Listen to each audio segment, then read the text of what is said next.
რა ხდება მაშინ, როცა ადამიანი სრულ თავისუფლებას იღებს? რატომ შეუძლია დამოუკიდებლობას გამოიწვიოს შფოთვა, მარტოობის განცდა და თვითდესტრუქციაც კი? დღეს ვისაუბრებთ ერიხ ფრომის თეორიაზე, ფსიქოანალიზის ერთ-ერთ ყველაზე ორიგინალურ და გამომრჩეულ წარმომადგენელზე, რომელიც ცდილობდა ფსიქოანალიზის დაკავშირებას სოციალურ და კულტურულ კონტექსტთან. გამარჯობა, მე ვარ მაგდა ბერესტი, ფსიქოანალიტიკოსი.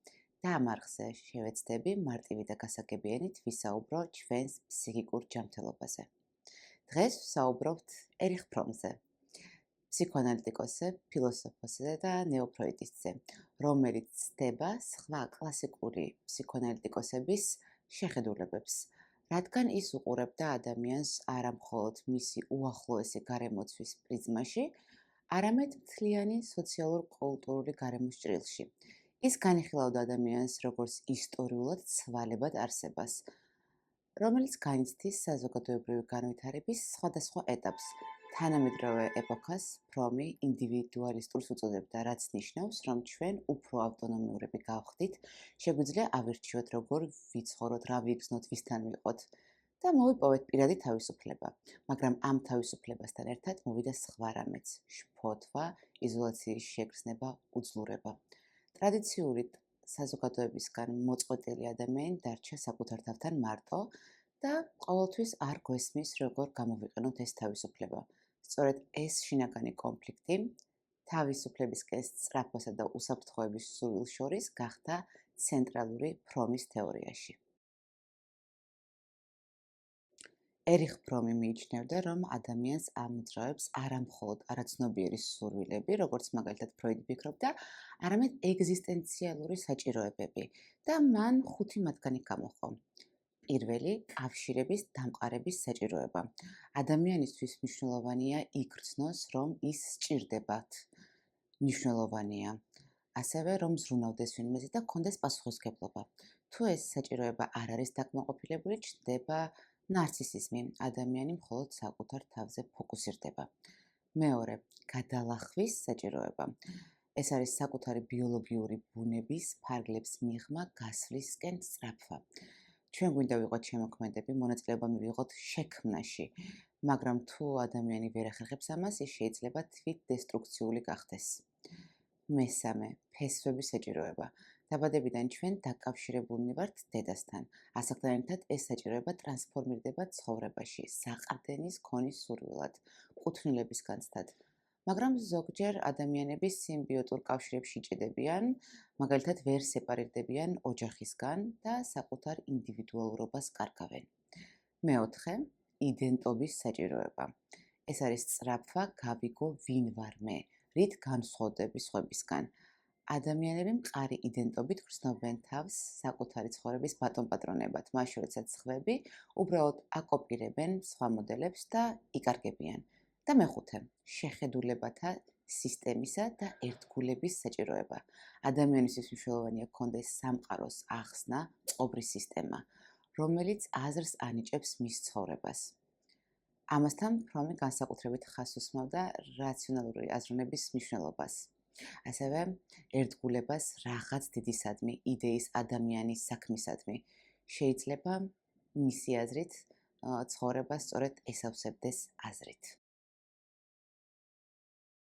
ერიხ ფრომის აზრით, ის თუ როგორ ახორციელებს ადამიანი ამ საჭიროებებს, დამოკიდებულია გარემოზე, რომელშიც ის ცხოვრობს.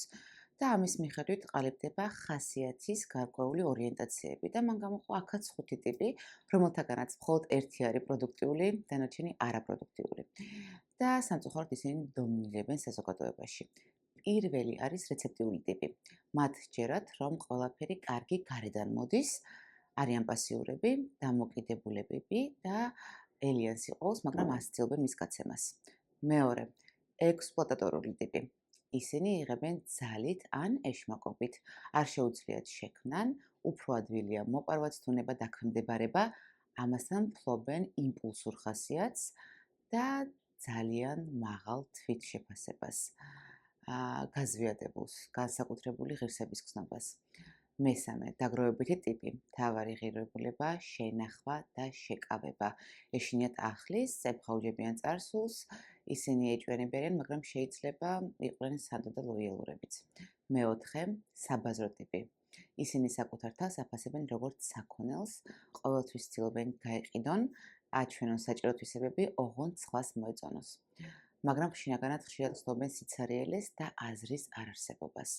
და ბოლოს პროდუქტიული ტიპი. ეს არის კარგი ვარიანტი. შემოქმედებითი დამოუკიდებელი მოსიყვარული ადამიანი, რომელსაც შეუძლია სხვებისთვის მოქმედება, აქვს ემპათიის განცდაც, მაგრამ საკუთარი თავის დაკარგვის გარეშე. ეს არის ფსიქოთერაპიის და პიროვნული ზრდის მიზანიც ზუსტად. რატომ რჩება ადამიანების უმრავლესობა არაპროდუქტიულ როლში? იმიტომ, რომ ფრომის აზრით, თავისუფლება საშიშია, რადგან მასთან ერთად მოდის პასუხისმგებლობები. მან აღწერა თავისუფლებისგან გაქცევის სამი მთავარი გზა. პირველი, ავტორიტარიზმი.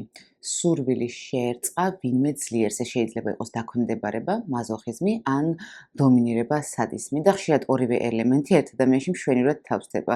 როგორც მაგალითად იერარქიულ სისტემაში შენ ემორჩილები უფროს, მაგრამ უბრძანებ დაქვემდებარებულებს. მეორე, დესტრუქციულობა. თუ ადამიანი უძლურად გრძნობს თავს, მან შეიძლება დაიწყოს საკუთარი თავის ნგრევა ან ზოგადად ნგრევა, ომები, აგრესია, ფანატიზმი. ეს არის კონტროლის გზით შფოთვასთან გამკლავების საშუალება. სიყვარულიც კი ან პატრიოტიზმიც შეიძლება საფარველად გამოდგეს. და მესამე, კომპრომისი. გაითქვიფო ბრბოში, გახდე ისეთი როგორც ყველა. ადამიანები ატარებენ ერთმანეთს ტანსაცმელს, უსმენენ ერთ მუსიკას, უყვართ ის, ვინც მიღებულია. ეს არის მარტოობის, შფოთვისგან თავის დაღწევის მცდელობა. მაგრამ ფრომს აქვს იმედიც, პოზიტიური თავისუფლება. ეს არ არის მხოლოდ თავისუფლება რაღაცისგან, ეს არის თავისუფლება რაღაცისთვის. უნარ იყოს საკუთარი თავი, იყოს სხვებთან საკუთარი თავის დაკარგვის გარეშე. ეს მდგომარეობა მოითხოვს სპონტანურ აქტივობას, როგორც ბავშვებთან, რომლებიც ქმნიან არა მარტო იმიტომ, რომ საჭიროა, არამედ იმიტომ, რომ სხვაგვარად არ შეუძლიათ. ფრომი მიიჩნევდა, რომ სიყვარული და შრომა ორი მთავარი ფორმა, რომელშიც რეალიზდება პოზიტიური თავისუფლება და მათი მეშვეობით ჩვენ ვუკავშირდებით სხვებს, ვინარჩუნებთ რა ჩვენ ინდივიდუალურობას. ფრომს კრიტიკოსები ხშირად მიუთითებდნენ, რომ მისი კონცეფციები შემოწმება ძალზე რთულია ემპირიულად. მისი ხასიათისა და ტიპოლოგიის თეორია ძალიან ზოგადი და თითქმის ფილოსოფიური. დიახ, ჩვენ ვერ გავზომავთ რეცეპტიულ ან საბაზრო ხასიათს, ისე როგორც თქვათ IQ-ს, მაგრამ ფრომის ძალა არა მეცნიერული სიზუსტეშია, არამედ მისი მიდგომა საშუალებას აძლევს ფსიქოთერაპიას, ფსიქოანალიზს გასცეს დივანის ფარგლებს და ისაუბროს ადამიანზე კულტურის, პოლიტიკის, იდეოლოგიის კონტექსტში. ის გვეხმარება დავინახოთ, როგორ ახდენს საზოგადოება გავლენას ადამიანის შინაგან სამყაროზე. და რატომ შეიძლება თავისუფლება იყოს ერთდროულად კურთხევას და წყევლაც. ამიტომ მისი იდეები დღემდე ცოცხალია, როგორც სპეციალისტებს შორის, ასევე მკითხველებისთვისაც. იმიტომ რომ ისინი გვეხმარებიან საკუთარი თავის უკეთ გაგებაში ამ რთულ და სწრაფად ცვლად სამყაროში.